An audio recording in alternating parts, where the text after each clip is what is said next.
Assalamualaikum warahmatullahi wabarakatuh. Bismillahirrahmanirrahim. Alhamdulillahi rabbil alamin. Wassalatu wassalam ala asrafil anbiya'i wal mursalin Sayyidina wa maulana Muhammadin wa ala alihi wa sahbihi ajma'in. Rabbi shrah li sadri wa yassir li amri wahlul 'uqdatam min lisani yafqahu qawli. Hasbunallah wa ni'mal wakil, ni'mal maula wa ni'man nasir. La haula wa la quwwata illa billahil aliyyil azim. Amma ba'du. Yang kami hormati sahibul majlis, Ibunda Ibu Rahimah beserta putra dan putrinya, di antaranya pimpinan Majlis Ta'lim Nurul Anwar Ustadz Rosidi beserta istrinya, Bapak Nurdin beserta istrinya, Bapak Guntur beserta istrinya, dan juga Bang Khairuddin beserta istrinya, dan juga Ibu Tuti, istri dari Bang Yasin yang saya hormati. Begitu pula yang kita muliakan, yang kita hormati guru-guru kita, di antaranya Al-Mukarramun Mamanda Ustadz Haji Saibin, dan juga guru kita Ustadz Haji Sukrudin, Mbah Mang saya Mamanda Mualim Anin, dan juga Bapak Saian, dan juga orang tua kita yang selalu membimbing kita, Bapak Sigit, dan juga Bapak Samsudin, Bapak Jainal. Kemudian juga ada orang dari Jati Bening ini, alhamdulillah, abang kita Bang Sidik yang saya hormati. Kesemuanya yang saya tidak sebutkan satu persatu, namun tidak mengurangi rasa hormat dan takjim saya. Begitu juga keponakan saya yang selalu meliput saya nih kemana-mana, entah buat apa nih. Ini juga penting bahwa suatu saat Raub tidak ada, mungkin omongannya bisa didengerin. Kalau misalnya baik, ambil hikmahnya, yang jelek buang jauh-jauh. Semuanya yang saya hormati, puji syukur marilah kita panjatkan kehadrat Allah Subhanahu wa ta'ala.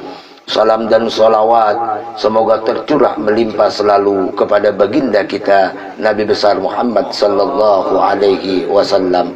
Hadirin jamaah Majlis Samaniyata Asa, Masya Allah, Majlis Nurul Anwar, secepat kilat jadi lupa nih. Nurul Anwar yang saya hormati, pengajian kita setiap malam Sabtu, kajian saya bicara tentang akidah. Kemudian pada pertemuan seminggu yang lalu, saya menyampaikan tentang yang disebut Yaumul Hisab. Yaumul Hisab yaitu hari perhitungan. Namun pada kesempatan ini tadi datang luar biasa istrinya Bapak Nurdin, yaitu Ibu Aci Handayani kalau nggak salah ya, sebab saya tahunya dari Facebook ya. Ibu Aci Handayani datang ke rumah saya. Beliau mengundang saya, walaupun saya memang ngajar, tapi adabnya kayak diundang, alhamdulillah. Yaitu adalah 100 hari beliau punya orang tua, yaitu punya ibu yang bernama Wa Gembot binti Usuk, yang saat ini adalah hari ke-100-nya. Saya jadi apa yang mesti saya sampaikan? Karena ada dua hal. Kajian kita tentang Yaumul Hisab dan kajian kita tentang 100 hari. Kalau saya bahas dua-duanya double, lama sampai pagi. Ya Pak Sulimin, coba akan saya ambil dulu makna 100 hari. Orang kita sebetulnya doa kapanpun boleh. Sebab kata Rasulullah, waladin soleh yad'ula, anak yang soleh yang mendoakan orang tuanya. Doain. Namun di kita ini ada 100 hari. Karena 100 hari diadakan tentu siapa keluarga-keluarga almarhumah, siapa anak-anak almarhumah. Ulama-ulama kita tahu ini mengajarkan kepada kita. Kenapa kita merayakan 100 hari? Kita doakan orang tua kita. Namun tujuannya adalah supaya anak-anaknya pada akur, pada kompak.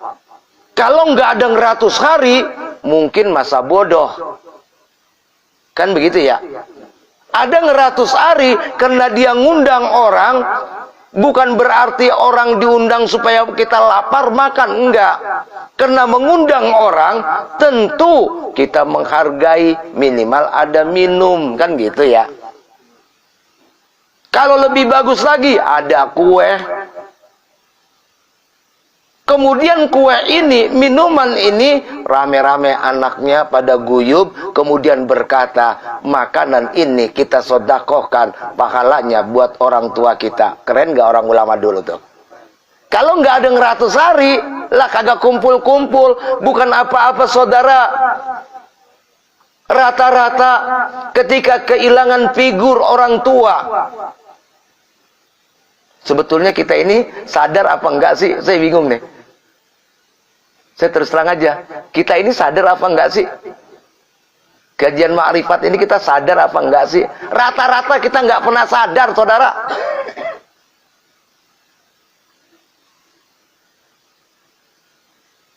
Ketika orang tua kita meninggal, bapak kita meninggal, ibu kita meninggal, berapa banyak orang, mohon maaf sekali lagi, antara abang dengan adek ribut, berantem. Ketika abang sama adek beribut, tentu keponakan-keponakannya juga ikut. Yang paling parah saudara, yang paling parah saya katakan, ketika kita ribut dengan adik kita, kemudian anak kita tahu, tidak lagi kita anak ponakan kita hormat kepada kita. Padahal darah daging kita, padahal ada dari kakek kita, dari orang tua kita, gen kita, turun ke ponakan-ponakan kita, kok jadi ribut? Sadar nggak? Jujur saudara, kita setiap waktu ketika membaca Al-Quran, sebetulnya bukan hanya membaca Quran, tiap kali harus kita katakan, A'udzubillahi minasyaitonir rajim. A'udzubillahi minasyaitonir rajim. Saya berlindung kepada Allah dari setan yang terkutuk. Kenapa artinya nih pesannya, maknanya? Saya berlindung kepada Allah dari setan yang terkutuk. Artinya setan sudah bersarang di dalam diri kita. Tepatnya di mana setan? Di gua-gua, kagak di diri kita, saudara. Kita nggak sadar aja. Karena kita nggak pernah sadar sesungguhnya. Kenapa saya bilang? Contoh kita nggak pernah sadar. Di dalam Al-Quran itu ada wahyu yang pertama dikatakan Iqra bismi rabbikal ladzi khalaq khalaqal insana min 'alaq Iqra wa rabbukal akram alladzi 'allama bil qalam 'alamal insana ma lam ya'lam. 'Alamal insana ma lam ya'lam. Sesungguhnya Allah mengasih ilmu kepada yang kita belum tahu. Lalu kita belajar bukan guru, saudara. Kita nggak pernah sadar. Ilmu itu Allah yang mengajarkan kepada kita. Bukannya guru sebetulnya. Kita nggak pernah sadar. Lalu ayat alamal insana malam ya'lam ini buat apa? Allah mengajarkan kepada manusia apa yang belum dia tahu. Siapa yang mengajar sebetulnya? Allah. Kita selama ini kan guru bilang ya. Nah sekarang kita mulai sadar lah. Ayo kita sadar. Guru cuman wasilah saudara. Guru cuman sarana. Padahal sadarlah kita bahwa Allah lah yang mengajarkan kepada kita. Allah tiap hari memberikan, setiap saat, setiap waktu mengajarkan kepada kita. Maka nanti dalam teorinya ada wahyu Allah yang bersifat teoritis, ada wahyu Allah yang bersifat praktis. Aduh, kalau saya tanya nanti ribut lagi dah. Saya belajarnya memang hati-hati juga ini. Ntar katanya bukan apa-apa. Apa yang saya sampaikan kadang-kadang sekali lagi ya tidak umum di masyarakat. Ketika tidak umum di masyarakat, maka banyak yang benci. Ini pun saya sadarin, tapi saya pengen ngajar kembali lah. Ayo kita kembali kepada Allah. Kita buka Al-Quran. Selama ini kan kita mohon maaf, padahal Allah yang mengajarkan kita, kita tidak pernah sadari. Nggak pernah kita sadari kalau guru, kita datang kepada guru, guru cuma sebagai wasilah kita yang membimbing kita. Nah, kita kembali lagi bahwa 100 hari adalah kita mengingatkan jasa-jasa orang tua kita agar kita jangan pada ribut. Sebab biar bagaimanapun, apapun, jika saudara ribut, itu lebih bahaya saudara. Lebih baik kita ribut dengan orang lain ketimbang dengan saudara. Apapun yang kita bangun, peradaban apapun yang akan kita capai, tidak akan berhasil kalau kita ribut antara keluarga. Saya pengen berantem sama orang lain aja, saya tampol selesai. Tapi kalau mau saudara, apalagi ketika orang tua kita meninggal, mereka sedikit banyak meninggalkan warisan. Warisan ditungguin oleh setan tuh. Ketika orang ada pembagian, kan mau rata-rata mau yang gede aja. Ada mau yang gede aja. Ya Allah, kita nauzubillah min dzalik ya Allah. Kita terhindar dari sifat serakah.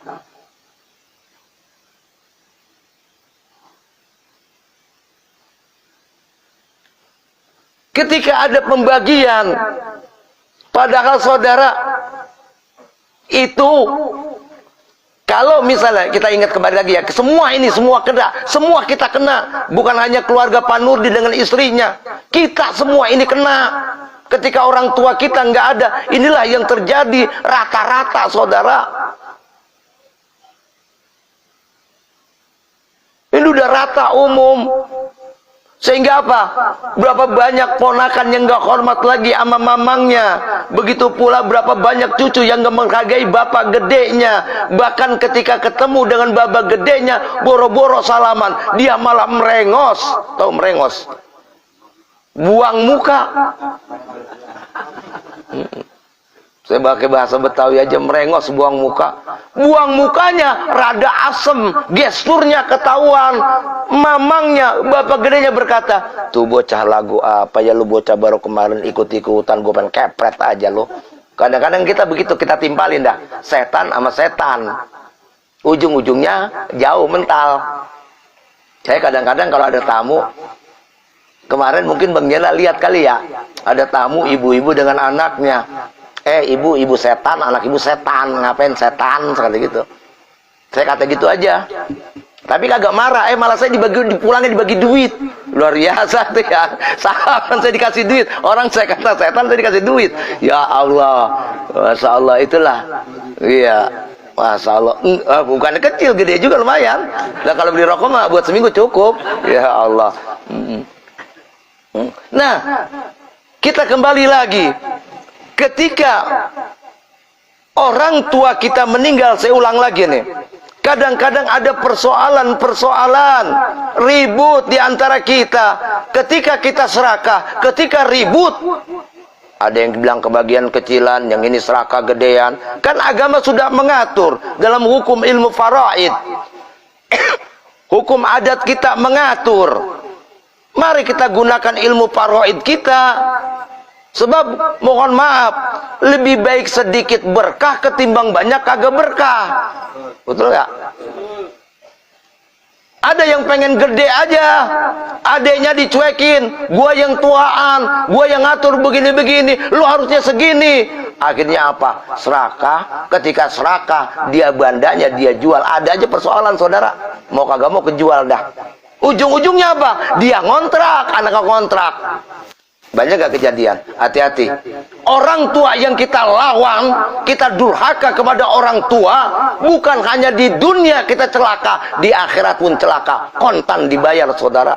Ini 100 hari peringatannya. Kontan. Di dunia akan sengsara, di dunia akan melarat, apalagi di akhirat. Pengen sebegitu ya? Mudah-mudahan Haji Rauf juga terhindar dari sifat serakah. Ya Allah, ngeri banget bener ya Allah. Ngeri. Kenapa? Yang kita tempatin di bumi Allah, kita cuma hak milik saja. Milik Allah, kita cuma diturut tempatin. Kadang-kadang kan kita sombong. Tanah siapa? Tanah gua, buyang. Jujur, kita jujur deh ya. Jujur.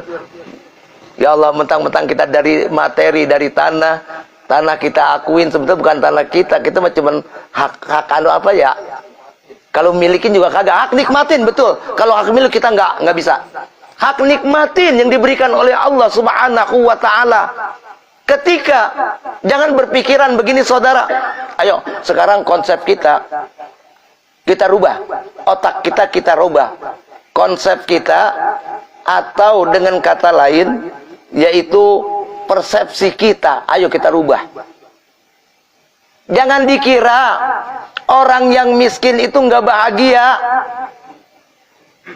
Orang miskin jangan kita kira mereka nggak bahagia.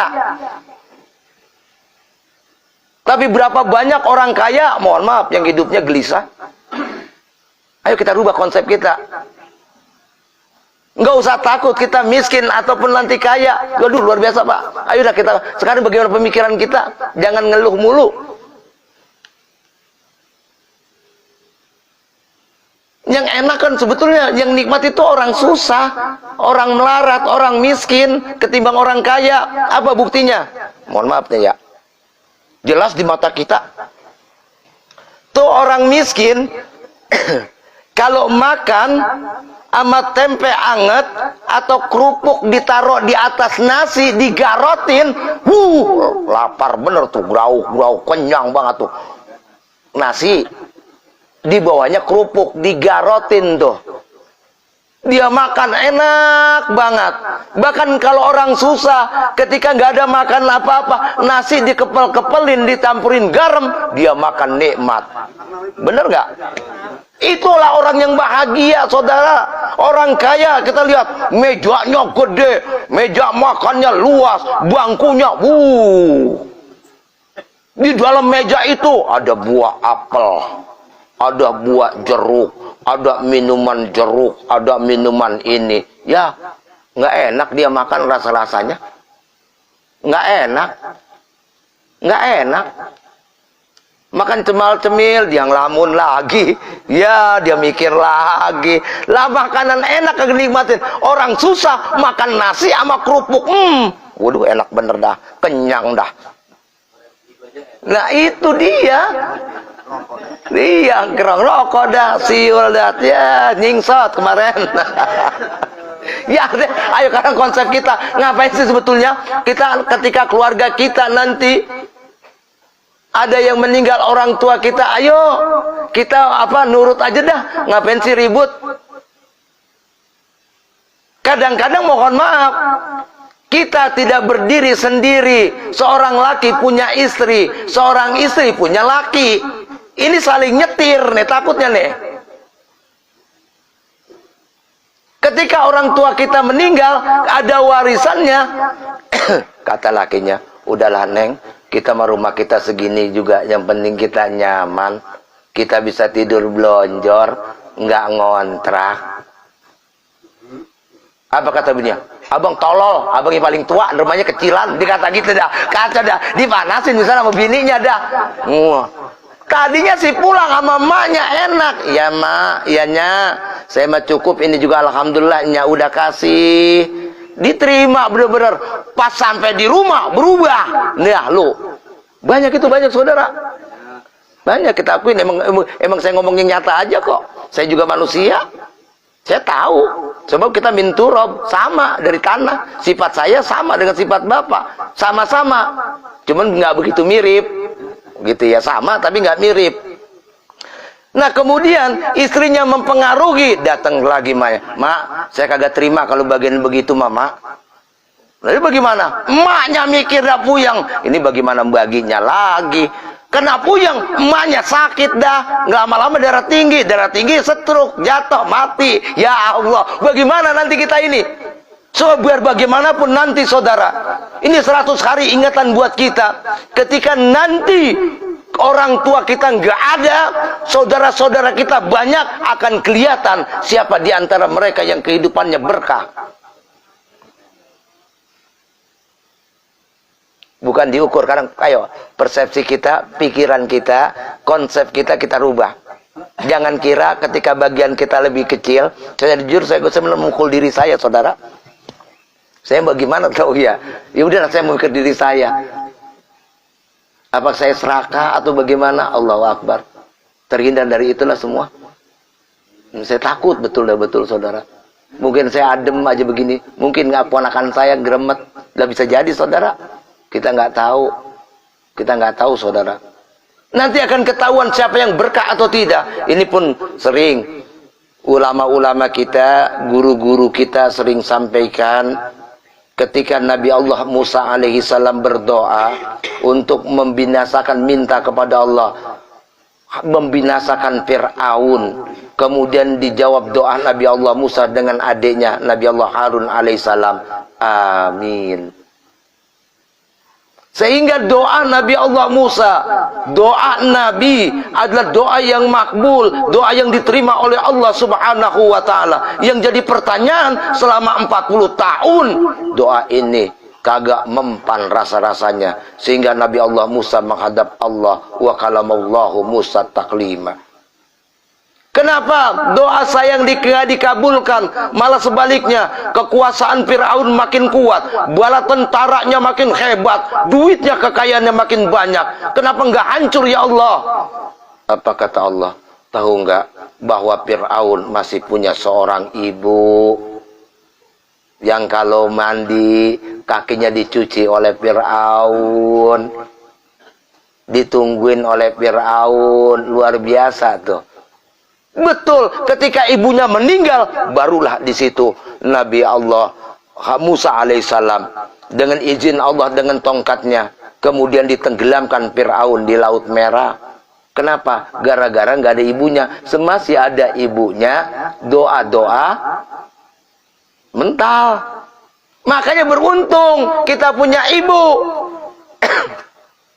Ibu kita kalau sudah di atas umur 70, apapun yang dilakukan di antara umur 80, itu dalam hadis qudsi dikatakan apa yang dia lakukan itu sudah sempurna. Misalnya Allahu Akbar, dia nengok sholatnya begini. Ngapa neng ini dijohor belum? Padahal gua lagi sholat. Itu kita dan saya begitu juga. Padahal kita menyadari saudara. Bawahnya kagak awet aja di rumah emak, ngapa tahu ya? Padahal disediain tuh ada buahan, ada ini. Pengen ringkuk sendiri aja, susah banget. Tergesa-gesa mulu, buru-buru mulu. Nih ya, kalau kita lihat, saya kaji 100 hari aja dah. Beginilah, sekarang ini, ayo sekarang kita sadar, kita jangan tidur. Ini kita sadar nih, dalam keadaan sadar, kita fisik ini sadar nih, bukan tidur nih. Ayo kita saat ini sadar. Sadar kita. Sebab, apapun yang kita lakukan, ketika kita melakukan apapun, kadang kita nggak sadar. Ini pernah dibuktikan di dalam Al-Quran. Ketika Nabi Allah Musa alaihissalam, siapakah yang paling terbaik ilmunya, paling hebat? Kata Musa, saya. Tapi kata Allah, ada hamba Allah yang lebih hebat dari kamu. Maka dipertemukan tuh dengan Nabi Allah Khidir alaihissalam. Nabi Allah Khidir alaihissalam. Di dalam kajian itu, mohon maaf kalau saya salah ya, Nabi Allah Musa membawa ilmu syariat, Nabi Allah Khidir membawa ilmu hakikat. Ini bukti bahwa kita nggak sempat sadarnya. Baca surat Waliyatalataf, surat Samaniata Asaro, surat 18 atau surat Kahfi. Itu jelas betul dijelasin. Ketika Nabi Allah Musa alaihissalam nggak pernah sabar ngikutin Nabi Allah Idris alaihissalam, Nabi Allah Khidir alaihissalam, kemudian bertanya terus. Kenapa ini perahu kamu hancurkan? Kenapa kamu membunuh seseorang yang tidak berdosa? Kenapa rumah yang meruntuh kamu tegakkan kembali? Kata Nabi Allah Khidir alaihissalam, kenapa bocah saya bunuh? Ini orang tuanya orang soleh, ibunya orang soleha, kena sayang sama anaknya, nanti bisa saja dengan sebab anaknya ini jadi ingkar, jadi kufur kepada Allah, maka saya bunuh. Kena ada perompak, nih kapal kalau bagus direbut, maka saya jelekin. Kemudian kena ini anak-anak yatim, rumahnya merubuh, ini ada peninggalan orang tuanya, kalau rubuh, nih orang belum sempat gede, kesian hartanya direbut orang lain. Dia tanya oleh Nabi Musa, kok kamu tahu bahwa orang ini adalah orang tuanya orang baik, bakal anak ini nanti bocah ini akan membuat orang tuanya sesat? Apa dia bilang? Apa yang saya lakukan dalam keadaan sadar? Bukankah kamu pernah diarung oleh orang tua kamu di dalam sungai Nil? Ya. Bukankah kamu pernah membunuh orang Yahudi dengan ditampar klepak mati? Saya membunuh bocah, kamu bunuh Yahudi. Ketika perahu, kamu pun dialirkan ke sana. Kemudian setelah kamu lari, ketemu dengan perempuan, yaitu putri Nabi Allah Shu'aib alaihissalam. Jadi kalau kita membaca surat Kahfi itu dalam kajiannya loh saudara. Karena kita nggak pernah sadar sebetulnya. Pernah kamu menolong seorang perempuan, dua orang perempuan, ketika mau ngambil air untuk minum ternaknya. Karena minum air untuk ternaknya, kemudian tuh perempuan kesingkir lagi, kamu bantu. Kemudian perempuan berkata, "Bang, terima kasih. Saya mesti bayar berapa ke abang?" Kalau bahasa orang Betawi. Apa kata Lusa? Saya nggak perlu dibayar, saya ikhlas. Pertanyaannya, apakah sama? Saya pernah membunuh bocah ini, kamu pun pernah membunuh orang. Kemudian kamu dialungkan, saya pun membuat rusak ini perahu. Kemudian ketika kamu nggak mau dibayar ketika menolong orang, ketika saya menegakkan rumah ini pun saya tidak minta bayaran. Artinya apa? Saya melakukan dengan kesadaran, tapi kamu nggak sadar. Begitu berarti kita sama tuh. Kita banyak nggak sadar. Padahal ketika kita berbuat jahat, kita nggak pernah sadar ada teguran dari Allah Subhanahu wa Ta'ala. Tahu ketika 100 hari kita mesti kompak, dari makan ke orang tua, senyum-senyum segala macam, kemudian seadanya kita dapat. Kalau kompak mohon maaf, duit 100.000 pun jadi besar. Paling kita tanya, empok emang punya duit apa pok? Nggak apa-apa, gue cuman beli kue cucur doang. Kan kompak. Padahal kita sadar, jika kita melawan orang tua kita, bakalan begini. Udah tahu kita padahal. Cuman kita nggak sadar saja. Nggak pernah sadar kita saudara. Ayo, mari. Jangan disebabkan, saya miskin, dia mah kaya. Belum tentu saudara. Belum tentu saudara. Semua orang punya masalah. Siapapun dia. Mulai dari presiden, sampai tukang pengamen, itu punya masalah. Kagak ada yang kagak punya masalah. Ayo kita sadar. Ayo kita bangun. Diri kita bangun. Biar kita sadar dalam kehidupan di dunia ini. Kita nggak pernah sadar sebetulnya, jujur ya kita nggak sadar. Kita cuma sekedar tahu tapi nggak pernah sadar. Mudah-mudahan dengan 100 hari ini, ya di Majlis Nurul Anwar ini, mudah-mudahan kita menjadi orang yang sadar, orang yang insaf, orang yang menyadari diri kita, saudara. Demikian, mudah-mudahan ada manfaatnya. Ihdinas siratal mustaqim. Wabillahi taufiq wal hidayah. Assalamualaikum warahmatullahi wabarakatuh.